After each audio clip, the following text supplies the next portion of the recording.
দা, আমি সত্যি বলছি, আমি কিচ্ছু করিনি। প্লিজ প্লিজ আমার কথাটা বিশ্বাস করুন।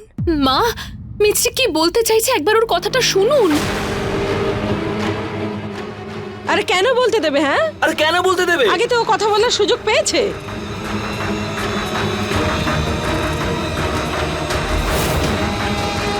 আর বৌদি, এই মিছরিকে তুমি খুব আপন ভাবো না? যে মা, অনু, বাকি সবার কথা তোমার মিথ্যে মনে হয়? ভগবান ভালো করুন। দেখো যশোদা, আমি কাউকে মিথ্যেবাদী বলছি না। আমি শুধু এইটুকু বলছি যে মিছরি কারোর ক্ষতি করতে পারে, এটা কখনো হতেই পারে না। আমি বিশ্বাস করি না। ব্যাস কল্পনা, তোমায় আজ সিদ্ধান্ত নিতে হবে, হয় এই মেয়েটা নইলে এই পরিবার।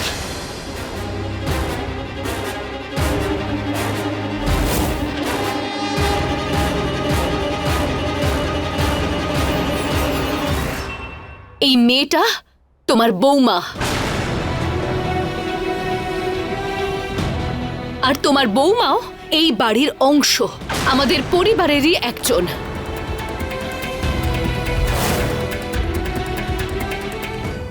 ওর মতো অসভ্য মেয়ে কোনো ভালো পরিবারের বউ হতেই পারে না।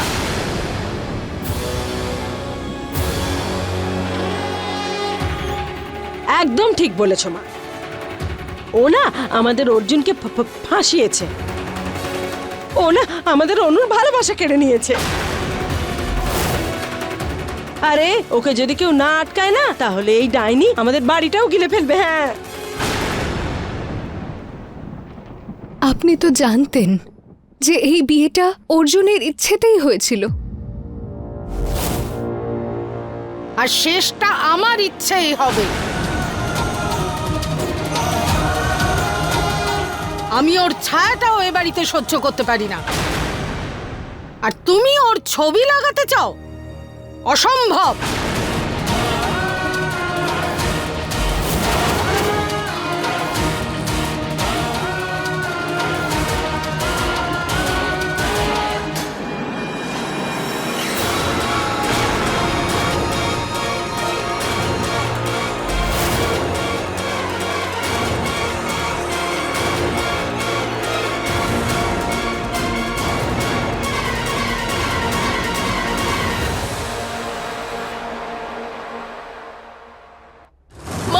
শাশুড়ি মা,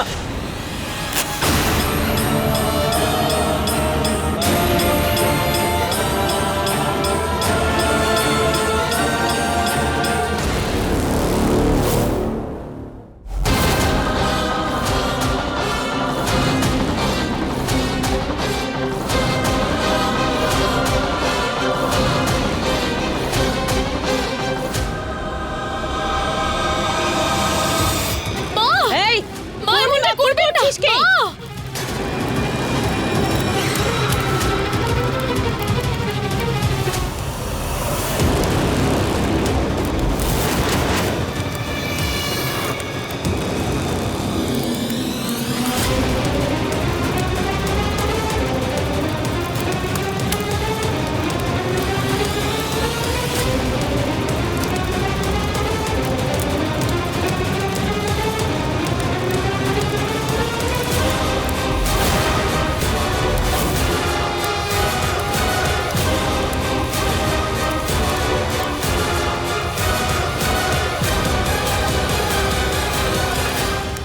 এটা জ্বলন্ত ছবি নয়, তোমার চিতা,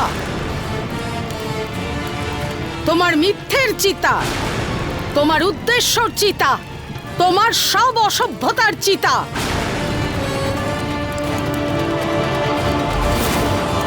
এটা অর্জুন আর তোমার সম্পর্কের চিতা জ্বলছে।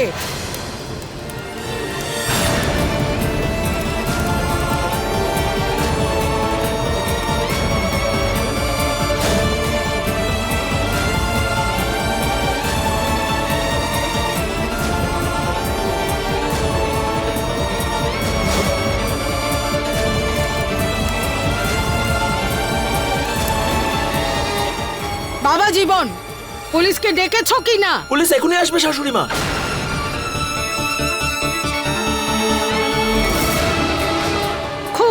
আশ্চর্য লাগছে না তোমার? তোমার কীর্তির আর কি ফল হতে পারে?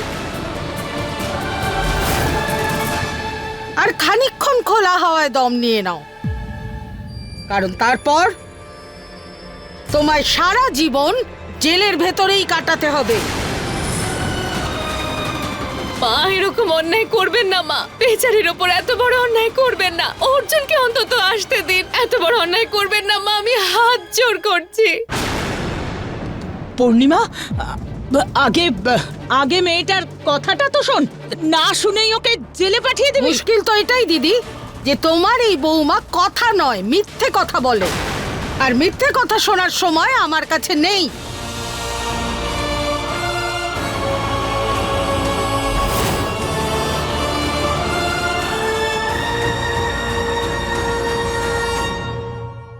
বলুন কি ব্যাপার? আসুন ইন্সপেক্টর, এই মেয়েটা আমার নাতনিকে হত্যা করার চেষ্টা করেছে। অ্যারেস্ট করুন ওকে।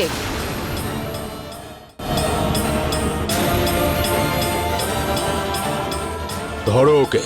আরে আরে কি করছেন আরে, কি করছেন? ছেড়ে দিন ওকে। কি করছেন? দিদা, দিদা আমি কিচ্ছু করিনি দিদা, আমি সত্যি বলছি। আরে তুমি এটা বলো যে তুমি আর কিছু করতে পারবে না। নিয়ে যান ওকে। না না, এভাবে কি করে ঘরের বৌমাকে নিয়ে যেতে পারে? ছাড়ুন ওকে। আটকান না ওকে, আটকান না, আটকান না ওকে।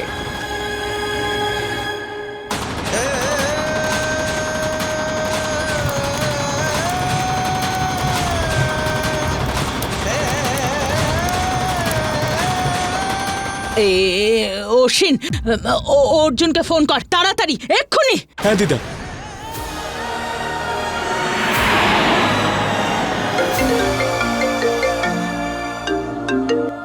প্রতীক, তোমাকেই ফোন করতে যাচ্ছিলাম।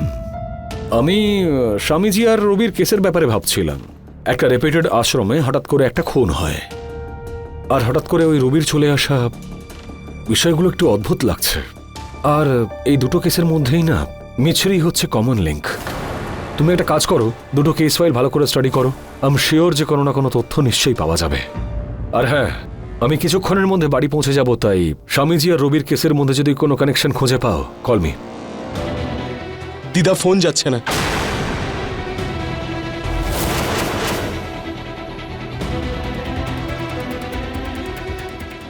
মাগো, মাগো, অনর্থ হতে চলেছে। অর্জুনকে তাড়াতাড়ি পাঠাও, তাড়াতাড়ি। স্যার আমি কিচ্ছু করিনি স্যার, আমার কথা বিশ্বাস করুন স্যার। স্যার আমার উপর মিথ্যে অভিযোগ দেওয়া হয়েছে। প্লিজ আমার কথা শুনুন, আমি সত্যি বলছি।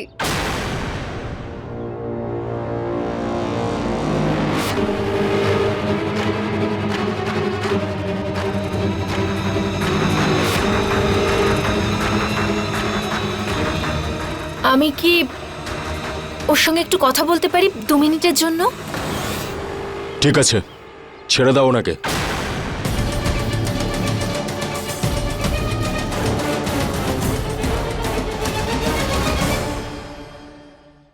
আমি জিতে গেছি মিছরি, আর তুই আবার হেরে গেছিস। তোর এই সত্যিকারের চোখের জল একদম ইউজলেস রে। আর আমার এই মিথ্যে আঘাত আমার অনেক কাজে লেগেছে।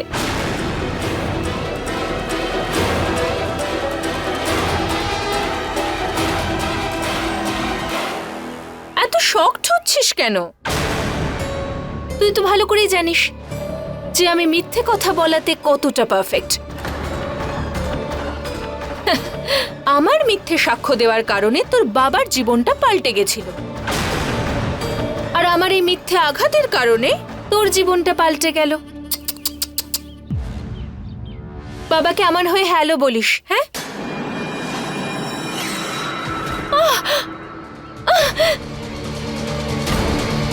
তোর সাক্ষী মিথ্যে, তোর আঘাত মিথ্যে, কিন্তু আঘাত তো আমি তোকে সত্যিকারের দেব প্রিয়া।